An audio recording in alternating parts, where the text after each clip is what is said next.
Good morning, 9:04 a.m., Sunday, January 5th, 2020, in Sarasota, Florida.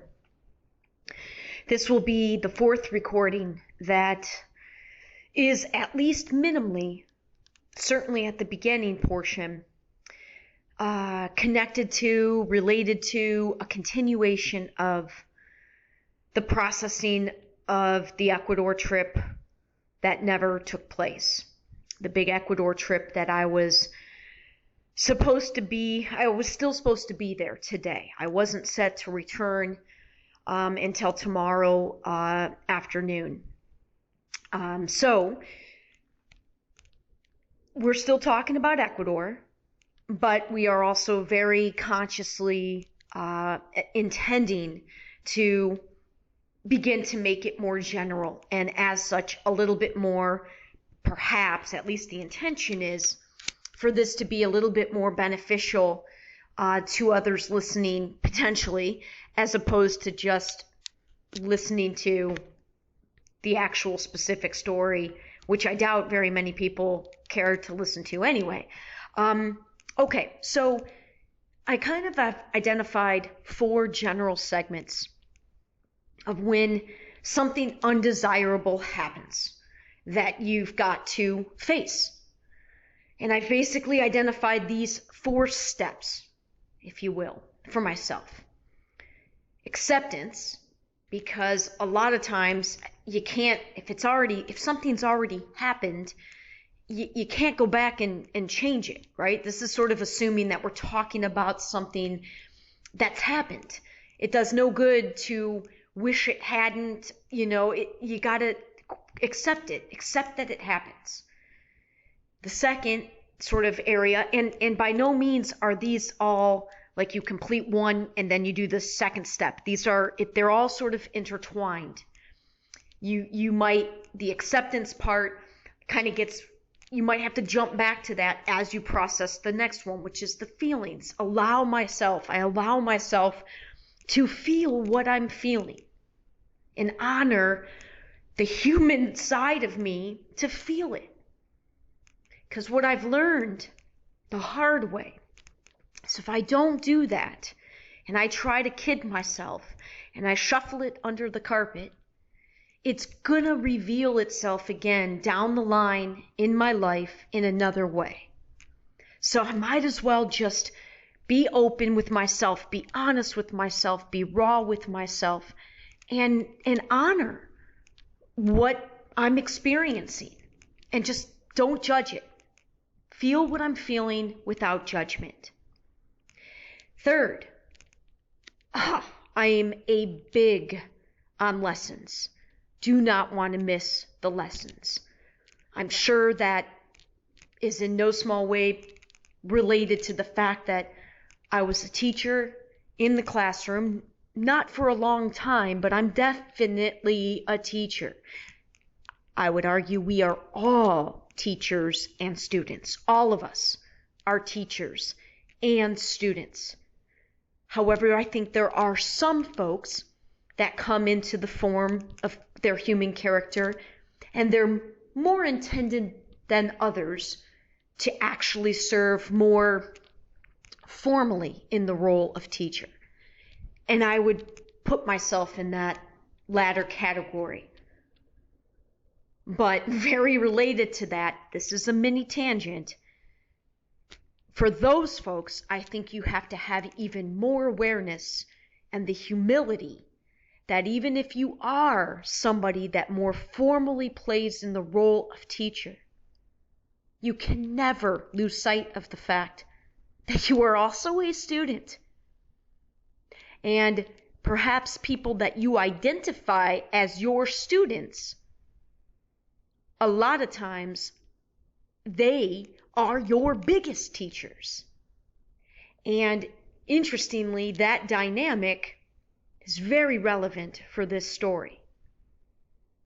Let me come back, close it off to the higher level. I'll come back to the teacher-student dynamic, but the lessons, number 3. So we have acceptance, processing the emotions, identifying the lessons. Now, Some might be really simple and clear to identify. In this Ecuador example, the simplest lesson is, hello, when you book a trip to an international country now, Alyson, you will never not double check any visa and passport requirements. That's the simple lesson. I still maintain that I do not know how I could have been expected to be aware of this Ecuadorian law that I needed to have 6 months remaining on my passport. I maintain that the vast majority of the responsibility for that awareness falls on the folks to whom I was going to. It falls on them. I maintain that.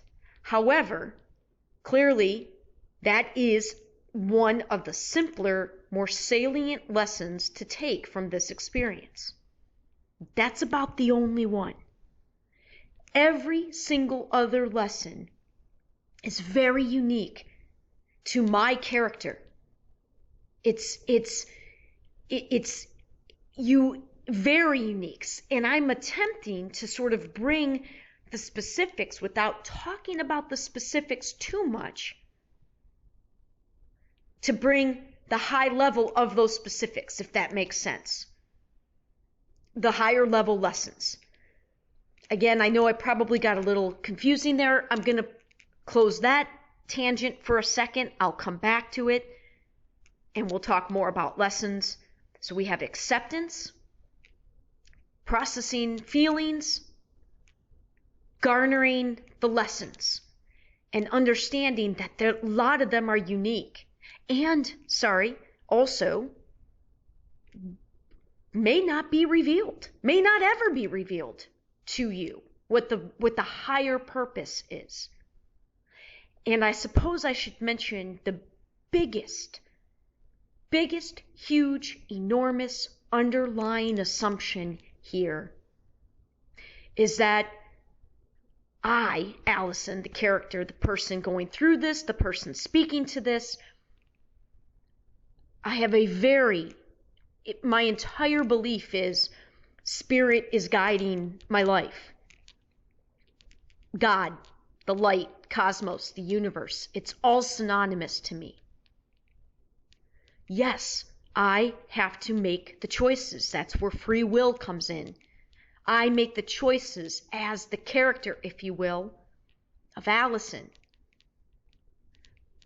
But one of the things that I think is important to note here is when I speak of my own personal spiritual awakening, when I speak of, these people out there working on behalf of spirit, identifying as spiritual leaders, how I define the awakening and my awakening and the awakening at large is, in its most simple description, it is simply a remembrance that there is a whole hell of a lot more going on than what we see and feel and experience with just our 5 senses. I would dare say the vast majority of reality is in the unseen, as opposed to our very limited earthbound, what you can see and touch and smell and feel. Like most of reality is well beyond that. It's not something you can point to. It's not something accessible by the 5 senses. It's beyond that. I have been living and dedicating my entire life. My personal awakening, which is the remembering of that, was just over 9 years ago. And I have quickly traveled, in some respects, down this journey because a large part of me has always been aware that that was the greater truth. There's a whole hell of a lot more going on than what's in this, what I refer to as sort of the more limited 3D world. When you're traveling and when you have that belief, And it's not to judge anybody else that doesn't hold that belief. But when you have that belief and you get to the point, what I call for myself the point of no return, I can't not live my life without that awareness. You can't unring a bell. I can't go backwards. I have to keep traveling down this journey that, for me, believes the greater truth is there's a lot more going on. And part of the shift in consciousness is believing that we are here as humans with the opportunity to remember that we are God, that we are all God. We are all the light. We are all the universe. We are all the cosmos. We are extensions of it. But if we were to trace it all the way back up to the top and connect it all to the ultimate source point, we're all connected at our essences.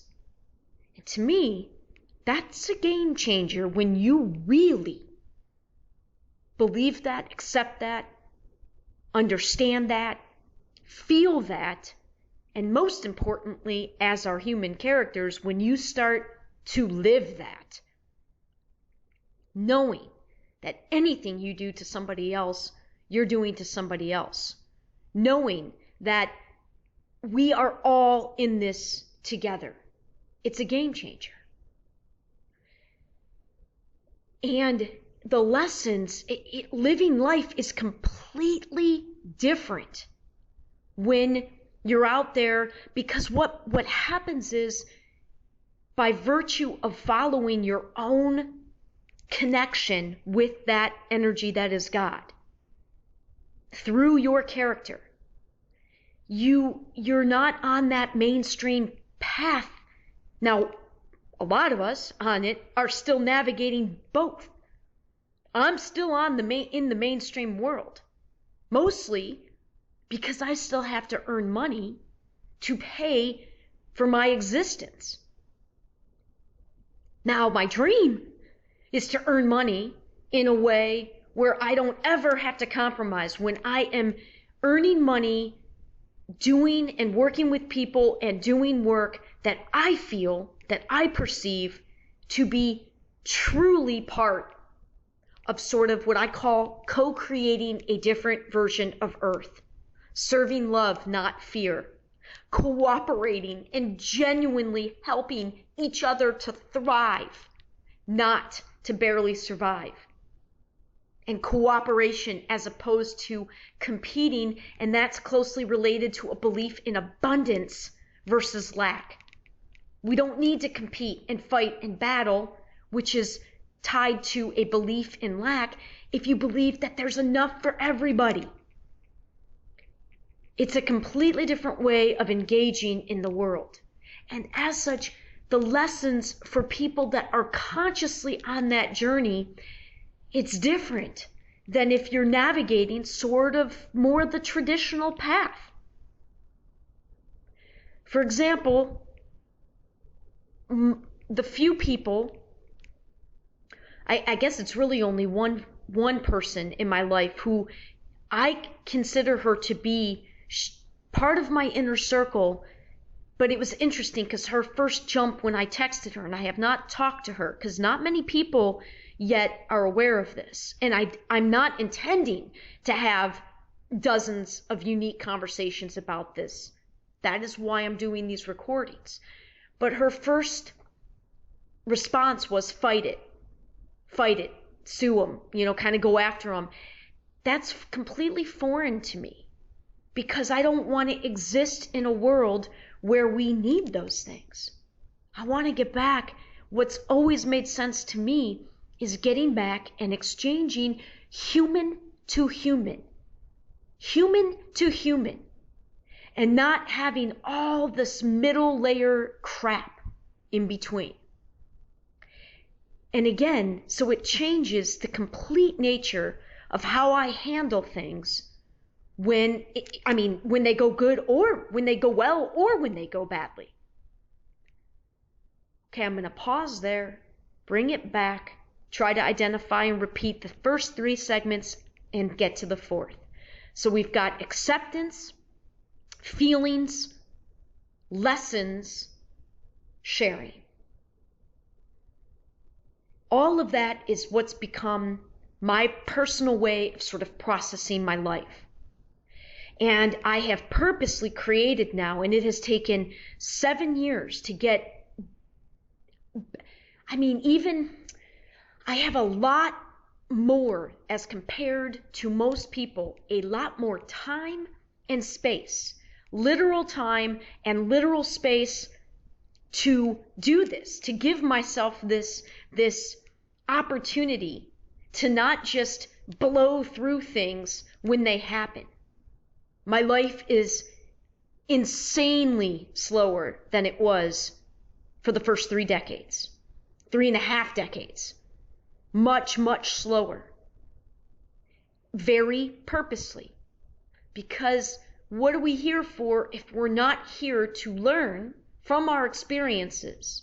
And I believe to share those more openly with others. And for me, my sharing is most applicable to an audience, if you will, that isn't very large in numbers yet. Because most people, I would argue, even though they don't feel like they identify or even like the existing sort of mainstream patterns, of you go to college and you get a job and you work you get your 2 hours, your 2 weeks out of the year of vacation, and you work for somebody else for 40 hours and you're part of these hierarchies, and there's not a lot of room for our uniqueness, our unique callings, if you're in that world. So I'm speaking more to people who are being called to I like to use, because I'm a sports person, I like to use sports metaphors, but I can use many different metaphors. We're going to stick to sports. I'm playing a different game. Like, for real. I'm not just intending to be words here. Okay, so now acceptance, feelings, lessons, and sharing. I have had multiple rounds of having to accept what transpired with this Ecuador thing. And this is what I mean by that. So the first thing is kind of getting back to like my one girlfriend's response, and I think it would be the vast majority of people in my life. Their response is fight it, go after them. No, that's not, oh my God. One, the practicality of it, we're talking about $900 here, okay? And even though, trust me, that is a huge amount in my world at present still, I'm not swallowing that lightly. I've had quite a journey these past 7 years that have helped me recognize quickly. For me, money, it's just energy. My business card, I have one that calls me and references me as an inspirational speaker and author, and the other one I call myself an energy scout. I see the world as energy. It's all energy. Everything gets boiled down to energy. Everything. And I am like this massive sort of computer of processing that energy as unique to my system, the system of Alyson. So the system of Alyson has been focused full-time in a ridiculous level for 7 years now of understanding and studying and learning my own system of energy exchange. And so I've learned when shit goes wrong, man, you accept it, and I try to work through the first two steps, the acceptance and the feelings, the raw emotion. I try to work through that as quickly as possible. And I really do love it. I love trying to be guided by Spirit, by God. What are the lessons? Please don't let me miss these lessons. Because chances are, if something's happening that you don't want to happen, I don't want this to resurface again down the line in a different way. Help me learn all the lessons I'm supposed to learn here, please. And that to me has become, honestly, the most beautiful, enjoyable, fascinating, humbling part of my existence, of my life. Because then you begin to see to what extent we don't have control over shit. To what extent God, Spirit, the universe, the cosmos, to what extent we are part of a much bigger plan. It's unbelievable. Which is why and how I knew when this happened, I knew instantly how fucking big this was for me in my story, well beyond the obvious. The most obvious, losing the opportunity to have the trip, to have the experience. I mean, I let that go pretty darn quickly. I knew by virtue of what a role and what specific role these people played in my world, and more importantly, what they stood for and how big their voice was out in the world, I knew this was going to be monumental, the lessons. And it absolutely has already, and we're only a week into it. That has become the most amazing part of the 4 steps, if you will. The sharing, I believe we're all here to share. But in my past, sharing takes energy. And I am not sharing for the sake of hearing my own voice speak here. I really, really have as the ultimate intention to be sharing. In some cases, certain sharing may very well be just for entertainment. I think my stories prior to my awakening served as real, genuine entertainment for a lot of people. Because I had no control of my massive energy, and I'm a pretty powerful energy, and I was out in the world living, and I just had no fucking clue. Like, I didn't understand my own signal, what I was putting out, and what then that was attracting back to me. Add to that my extreme sensitivity, and picking up on so many other people's energies and energies of cities and energies of experiences and energies of events. And yeah, I made for a pretty entertaining character. But now my sharing is much more. I'm desiring to share to help, genuinely try to help others, most specifically on the conscious spiritual journey, others that are trying to break away from that mainstream world, who are being called to a different game. And mostly I'm trying to show and have been providing almost an example with my entire life of there's another way to exist out there. And I'm trying to be what I wish I had had. If I had known that there was this other game decades earlier, I wouldn't have had nearly the struggles that I had from the moment I graduated college, arguably from the moment I left Michigan and left high school. My lessons were big right out of the gate. And actually they started while I was still in high school. Big lessons right out of the gate. I would have absolutely resonated and loved to have known earlier than I did that there was another option.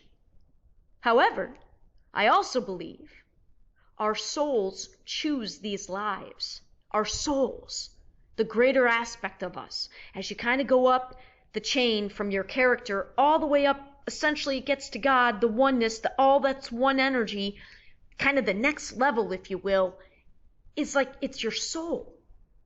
I mean, think about it.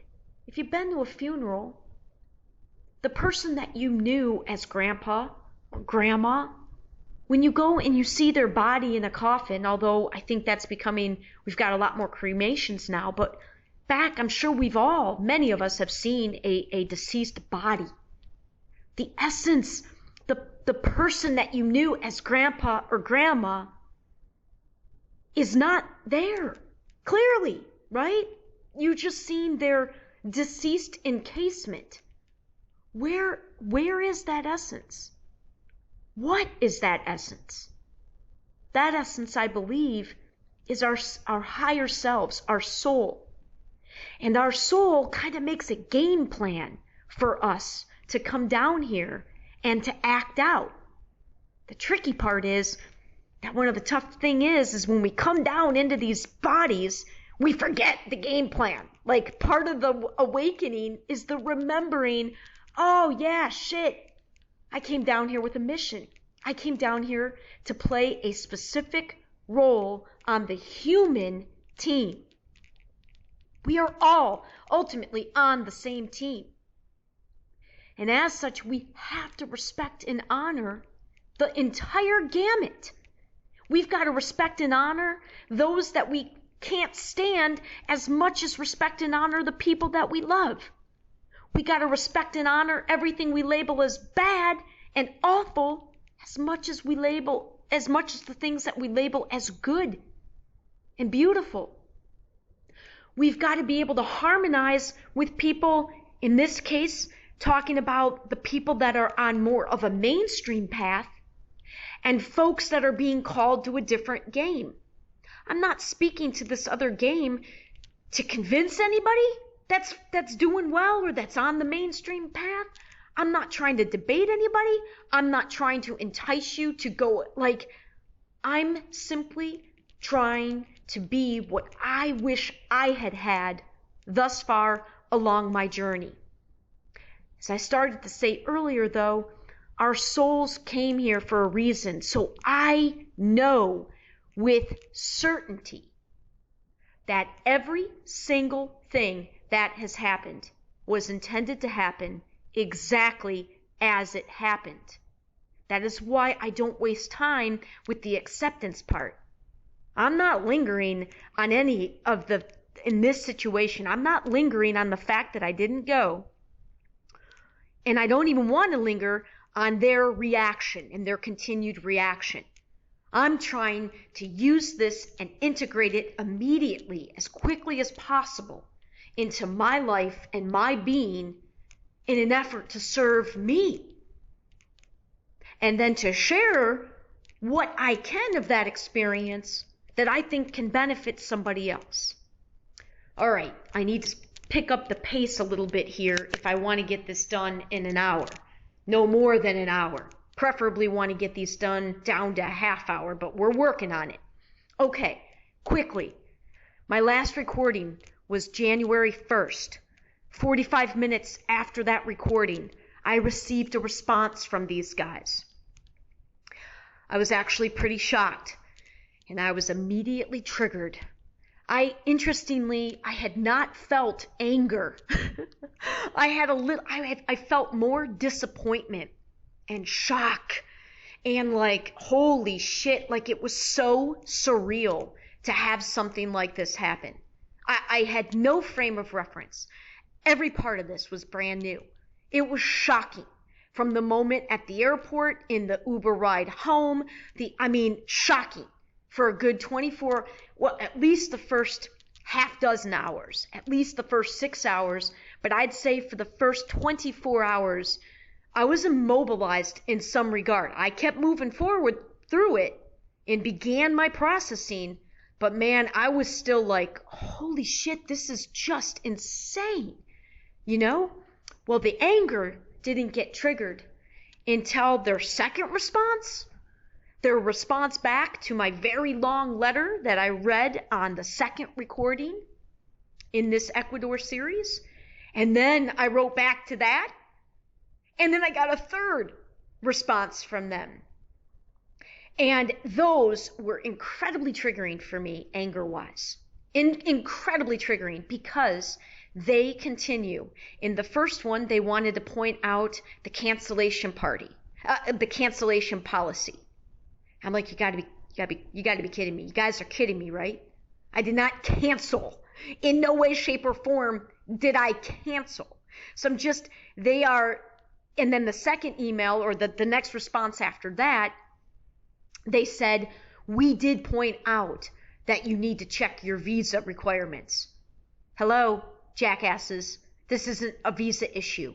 This was a passport issue. Like, they were trying to take every single, they were grasping at straws to do anything to not take a single piece of responsibility. And so it was like, I did my last recording. I really thought, okay, I'm done. I'm written, wrote them off.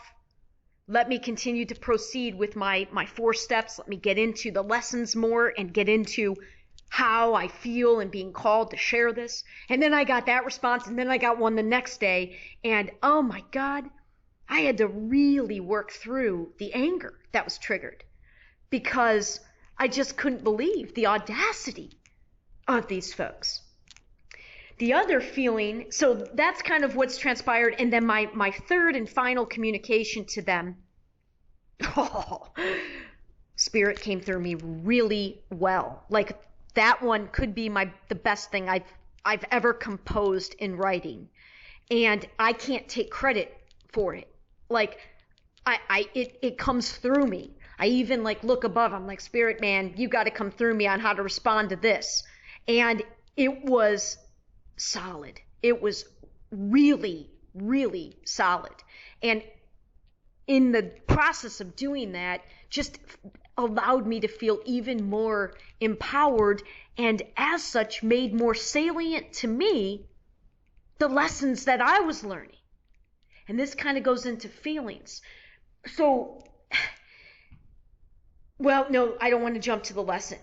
Anger, okay, so the anger, and I was, especially after kind of channeling, if you will, that last response, I kind of quelled the anger pretty quickly. Another feeling that I've been dealing with really right now in the present moment, today on the 5th, is, trying to be real with myself about, I genuinely am sort of embarrassed. I mean, I'm not, but I know that there are people out there that when it's like, we still communicate so much with Facebook. And I had been increasing my communication, and I had shared that I was taking this trip. And as I alluded to in one of my earlier recordings, for me, if 10 people react to something, it's a lot. And something like 50 something reacted.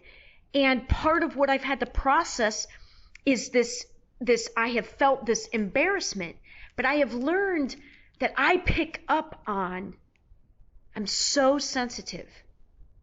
It's almost like how talented musicians can hear notes, like a savant musician can hear the difference between an A note and a C sharp and a B flat. I can feel sensitive, like I can feel thoughts and feel the energy. Thoughts are energy, and I feel it.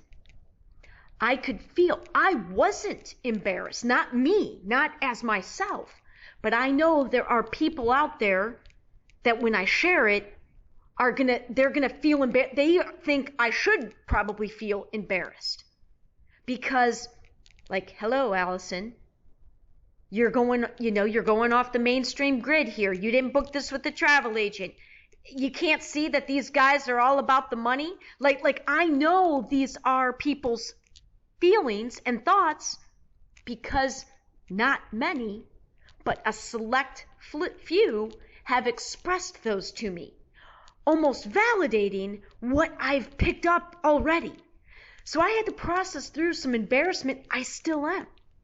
I didn't make the announcement on my business page until yesterday, and that's not many of my personal friends on Facebook, only a fraction of them are like my business page, which means they might be more apt to see when I post something on my business from my business Facebook account. So it was like my segue into, okay, here you go. put this out here. Be prepared for the energy coming back at you. Boy, you should feel embarrassed. And again, I don't owe anybody anything. I know that. But how do I don't want to talk about this 6 times. And a lot of people know that I was going to Ecuador. I've had this booked since July. And I have talked about this there are going to be at least 1 or 2 people for certain, and I could name names. I know one for certain is feeling that I know is a YouTube subscriber. I know he's still watching. He's no longer somebody I have any sort of day-to-day. I know he's thinking, I told her they were cons. And I will also say, I still maintain these guys are not cons. I don't think they're cons. What they're communicating, man, there's no way I'd be as far along on my individual journey. There's not a lot of people still, numbers-wise, talking about engaging in the world like this, which is why I think people that are have an enormous responsibility when it comes down to the business side to act with integrity, which these guys did not. They're not cons, but they clearly, the dollar, when it comes down to it, the dollar trumps is the top piece that matters most. And you lose me immediately. Because that has never been an aspect of my life, which is why I say struggle with money. I'm exceptional with money. But because I know I've learned, especially in the past 7 years, some pretty big money-related lessons. But it's all related to the fact that I understand money is just energy. In our present paradigm, it is the be-all, end-all form of energy. This again, I'm not going to go too far off on that tangent, but if you're really doing the work of spirit, I'm sorry, I call bullshit. You would never have the dollar. You'd never make the decision that these guys made. But I do not go so far as to call them cons. That brings me back to addressing the embarrassment. Today, after I finish this recording, I will be posting something on my personal page that kind of just diffuses it, lets people know succinctly, hey, I didn't go. Yep, sucks. Hard pill to swallow. I got screwed on the dollar side. If you want to hear the story, here are the links to the 4 recordings on my YouTube channel. That's how, because I don't feel embarrassed. I know how massive this is. I've already gained well over $1,300, which is the amount on the surface that I lost. I've already gained well over $1,300 of lessons. And the experiences I've had here in town with my very, very, very small world, with my kiddies and my good friend Kathy and another new friend to me, Kathy's friend, another older spirit, wonderful woman. The experiences I've had would not have happened. That would not have happened if I had gone to Ecuador. I am certain I have already gained way more than the $1,300 lost on the surface. And the experience, that actually was harder for me to process than the money part, to be honest, because I love the mountains. I am not a fan of flat-ass Florida. That was harder to process than the dollar, only because this is not the first expensive lesson that I've learned, not even close to the most expensive lesson, kind of quote unquote, the most expensive lesson I learned. But I'm not going to go off further on that tangent now.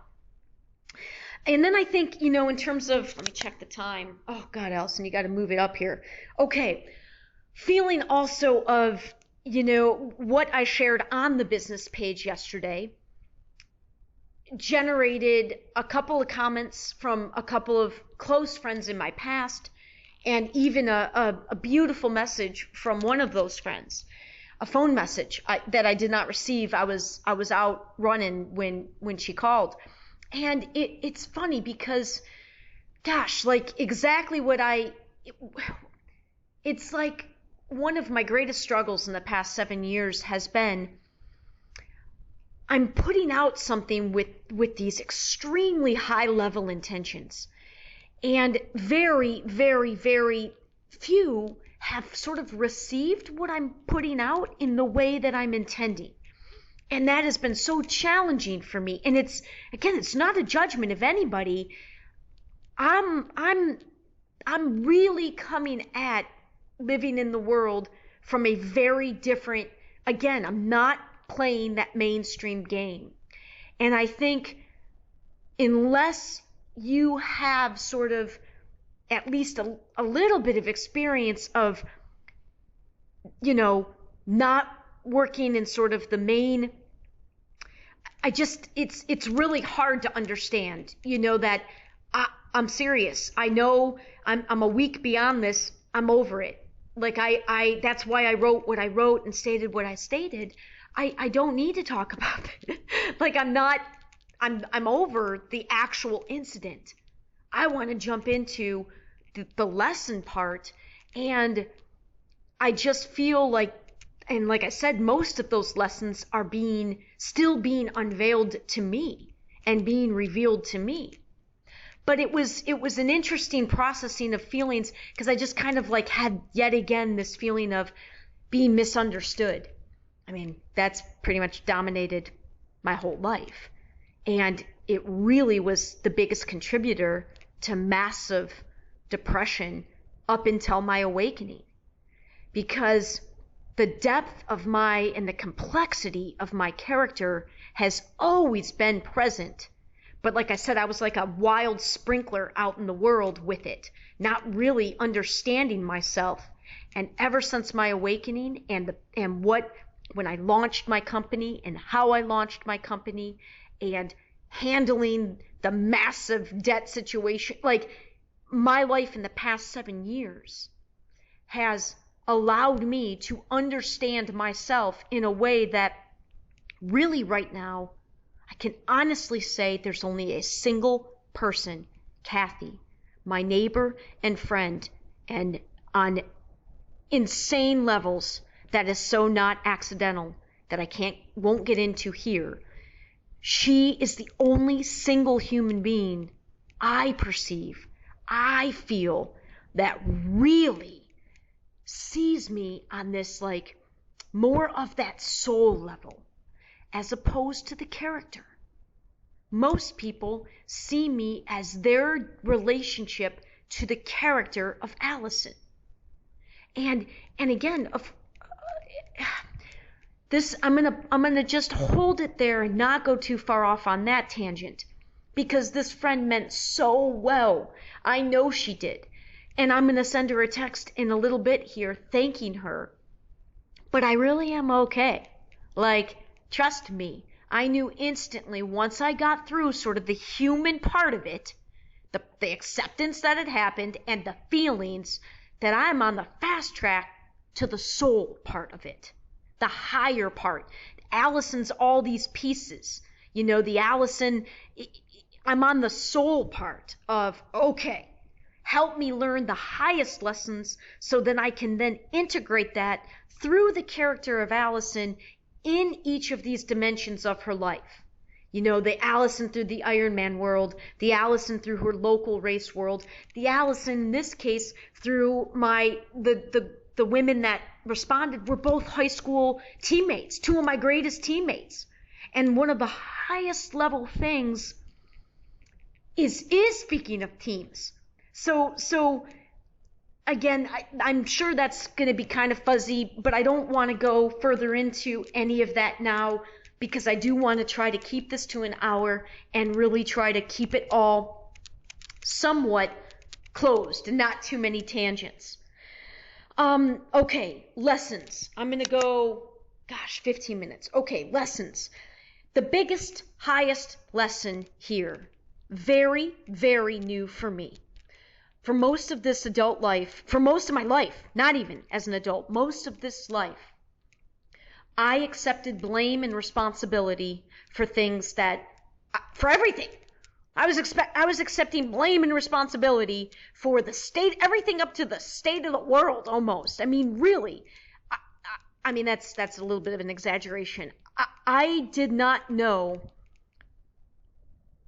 I don't like hurting people. I'm not somebody, there are some people that are playing characters down here that their role is to push buttons. Man, that's their role. That is not me. I am not. I'm a harmonizer. I do not like upsetting people. And that's been a really challenging part of the past since my awakening, because I have found that as I've come more into the understanding of myself, and as such, presenting myself in a completely, I am a completely different person now that I am a self-loving person versus a self-loathing person. And I am coming back into my power.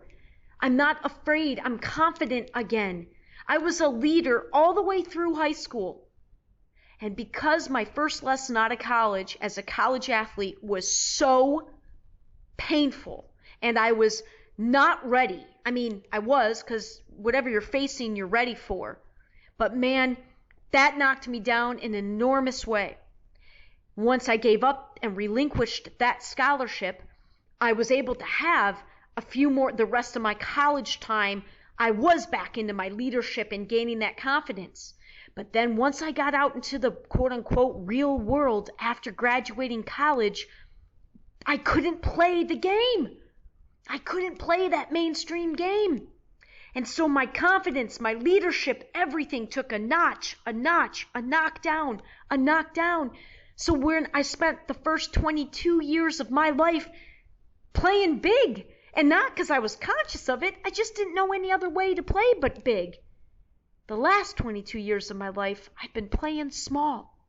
And I'm not playing small anymore. But as I've come back into playing my game and playing big, I have found that has been very triggering and upsetting to various people that are close to me and people that are strange. I have experienced this now. And one of the things that I never knew how to do, I didn't know how, boundaries. A child of divorce oftentimes, especially when it happens young, has issues with boundaries. I didn't know how to set boundaries. I didn't have boundaries. I would argue it's because a big part of me always knew that the grand truth is there are no boundaries. We are connected. We are all one. But I was still not understanding, but down here on the earth plane, in this dimension, you're existing as a vessel, a unique vessel. You gotta have boundaries. I didn't know that. And learning that in your late 30s and 40s for the first time, learning how to have a voice as an adult for the first time when you're that old, learning, oh my God. I look at some of these young people I work with, and I just am in awe of their ability to look out for themselves, because I had none of that at their age. None of it. And that perhaps for me personally has been probably the biggest lesson here. There was no way I was going to accept blame for this. Certainly not 100% of the blame. There was no fucking way. At the most I was going to accept was 33%. Because I think it's crazy that you can book a flight to these countries and the airline doesn't somehow have that somehow letting you know. The earliest I got any indication that there might be an issue was 24 hours before I checked into the flight, and it said, we can't process your check-in. And I called Delta, and the guy on the other line said I was okay. So it wasn't like Delta has some onus, and Delta acknowledged that, even though they were under no obligation to do so, by granting me back every single frequent flyer mile and every single dollar spent to cash in said frequent flyer miles. Delta did its part, owned its part, and I did express to them, guys, I mean, I'm sure it'll go on deaf ears, but how about you throw some programming into your system? Like, it's all computer stuff. Just throw a couple lines of programming in there. If you book to one of these countries on the list, let your passenger know as soon as they book the flight. Good God. Me, like I said, I'm willing to take my part with the people I was going to see. I'm willing to split this 50-50. I really don't think the onus was on me. I don't know how I could have been expected. I'm not a seasoned international traveler. I don't know how. All I knew as an international traveler is you got to check visa and passport. That's all I knew. Why would I think of anything different? Why would I think my expiration date wasn't enough to be aware of? You know, like, so I think I've owned my part and my willingness. I believe they own 100% of the responsibility if somebody is coming to book and visiting you in your country.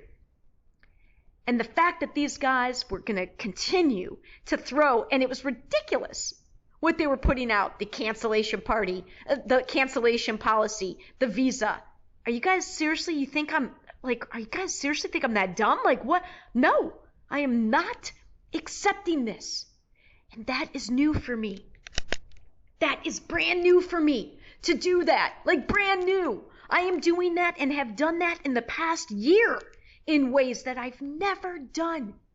And holy moly, it's making me feel like I am a completely different person in no small way. As I stand taller, as tall as I can stand taller. No, I'm not accepting this. You guys can spin this however you want. And if you're able to sleep at night, congratulations. But I am not accepting this. That, I think, is the biggest lesson. And I think that is something, that lesson, although specific to me in a big way, just because of my history of not doing that until I was in my 40s, I think that is one of the primary lessons that absolutely can be extrapolated out and help anybody, but especially people who share a similar history like me, who have trouble standing up for themselves, have trouble not taking on somebody else's shit. I've taken everybody else's shit my whole life. I'm not doing that anymore. I know what's mine. I've never had a problem owning what was mine. And I have never been looking to blame for the sake of blaming. I've only looked in my past for acknowledgement and ownership of somebody else's part, and as a way for me to understand myself, to understand my energy, to understand myself as my unique sort of processing machine. I've never wanted to blame for the sake of blame. That doesn't solve anything. I want to talk about when things go wrong, and let's be mature and real and own our parts. And know that we might have to own a little bit that we don't want to own. But that's how we evolve. That's how we mature. That's how we prevent something in the future from happening. And ultimately, that's how we grow. That's what I'm interested in. So that was big, big, big. And then along those same lines, a massive lesson of just trust and integrity. And, again, one of my things, I have trouble letting go. I was not about to give these folks a second opportunity to, screw me over, treat me with as little respect as they have treated me, treat me with as little worth as they've treated me. And hello, because they did give me the option to use the money to come to their next event in March. You think I want to see? No, you guys you lost me instantly when you didn't take at least part of the responsibility. If they had owned responsibility for at least half right off the bat, I likely would have gone back in March. Now, I'm pseudo committed for an event. I'm not entirely sure. I'm verbally committed, but there's been a staffing change since I made that verbal commitment. So, I really don't know. I'm hoping I'm working in March because I need the event. These are my slow months. I can't, and now after losing this money, I feel like I need even more to work that event. But if they had owned their part, I likely would have gone, if not to the event in March, I likely would have gone back to them. It was when they refused to accept any sort of responsibility that I knew I had to let these guys go instantly. I mean, and I did. I was like, you've revealed what you really are for real. And I'm coming up on an hour, so I want to conclude with this part. If you're out there doing the work of spirit, as somebody who is not yet, I am trying to get out into the world, and I use all of this loosely. I don't like marketing myself as that, but I am a living, breathing, wanting to be a living, breathing to the 100% out there, living with the awareness that we are all connected and being an example of, essentially it's remaking up all these systems, an economic system, an education system, a financial system, all based on love instead of fear. All these systems, and this is loose to describe it this way. When I first started 7 years ago, I used to call it Peace World. And I identified all the systems: health system, educational system, financial system, economic system. And I felt like we had to redo it all from a completely different foundation. It's like build a whole new world. That's what I want to be doing. And if you're out there claiming to do the work of spirit, that's what, in my youngness in it, I assumed that that's what you were really about. Because you got to trust. One of the biggest prerequisites, one of the requirements of that world is you cannot go out and engage looking for somebody to show you why you can't trust them, because it's a self-fulfilling prophecy. If you go out into the world with distrust, you're going to experience reasons why to justify why you should distrust. I've got to have trust. But you better believe that as soon as you reveal yourself to be what you really are, I am not going to hesitate to let that go. And in this case, you guys gotta have somebody call bullshit on you. You are too big. You are too powerful. You have too many people that are putting their faith in you and their trust in you. And for you to show that at the foundation you are not that, like I said, I'll protect your identity. I'm not going to go off and nobody in my networks, very few people would resonate with you to begin with. But energetically, it mattered. I called you out directly. I gave you the opportunity to do the right thing. I've released you. You've lost me as one of your, as I said, clearly we've only been in existence to line your pocketbooks and stroke your egos. Well, thank you again for all the amazing guidance in the spiritual, navigating the shift in consciousness and the world of spirit, because you did help me, which is why it was so sad that at your core you reveal yourself to be not that. But I ain't losing any sleep over it, because I know this whole thing is going to be, it already has been, an enormous catalyst for me on my soul level for sure, but on my human character of Alyson level. And I could never thank you enough for that. And it's just beginning to be revealed. And I'm very grateful that I learned this from afar, because I sensed it. I knew I was going to trigger the wife. I knew it, because I'm not about idolizing. I'm not about ass kissing. Never have been, never will be. I'm about respect, honor, integrity, compassion, and heart. You guys say those words, but this demonstrated that you weren't. So release you, and thank you I do. And I thank all of you for listening. Talk to you again soon.